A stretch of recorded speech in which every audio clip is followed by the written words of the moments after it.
স্থানীয় সময় শনিবার জনসমুদ্রে পরিণত হয় ইসরায়েলের প্রাণকেন্দ্র তেল আবিব। নেতানিয়াহুর পদত্যাগ ও হামাসের হাতে আটক জিম্মিদের মুক্তির দাবিতে সাপ্তাহিক আন্দোলনের অংশ হিসেবে এদিন বিক্ষোভ করেন শত শত মানুষ। এ সময় নেতানিয়াহুকে অপসারণ করে ইসরায়েলের নতুন সরকার গঠনের দাবি এবং 15 মাসের বেশি সময় ধরে চলা হামাস ইসরায়েল সংঘাত দ্রুত বন্ধ চান তারা।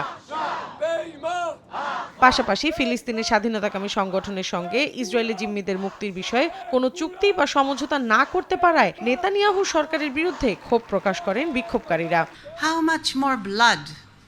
নেতানিয়াহু তার ব্যক্তি স্বার্থে আর কত রক্ত ঝরাবে? আমাদের জিম্মি এবং সেনারা আর কত জীবন দেবে?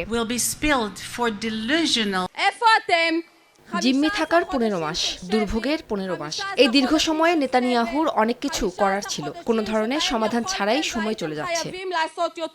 একই দিন গাজায় যুদ্ধবিরতি নিশ্চিত করতে ইসরায়েলি গোয়েন্দা সংস্থা মোসাদ প্রধান সহ উচ্চ পর্যায়ের একটি প্রতিনিধি দলকে কাতারে পাঠানোর বিষয়ে বৈঠক করেন নেতানিয়াহু ও ডোনাল্ড ট্রাম্পের বিশেষ দূত স্টিভ উইটকফ। এরপর সাপ্তাহিকের সমাবেশে বিক্ষুব্ধ বাসিন্দাদের সঙ্গে যোগ দিয়ে মিত্র ইসরায়েলের সাফাই গান দেশটিতে নিযুক্ত ব্রিটিশ রাষ্ট্রদূত সিমন ওয়ালসার, জার্মানির স্টিফেন সেইবার্ট এবং যুক্তরাষ্ট্রের জ্যাক লি। তারা জানান ইসরায়েলি জিম্মিদের ঘরে ফেরাতে আলোচনা অব্যাহত রয়েছে।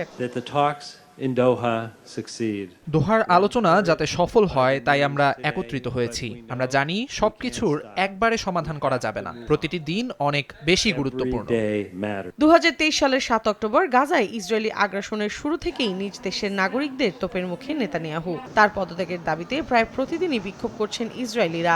আন্দোলনকারীদের সঙ্গে নিরাপত্তা বাহিনীর সংঘর্ষের পাশাপাশি চলে ব্যাপক ধরপাকড়ও। তবুও নিজের সিদ্ধান্ত থেকে চুল পরিমাণও সরেননি নেতানিয়াহু। মৌসুমী সাথী, সময় সংবাদ।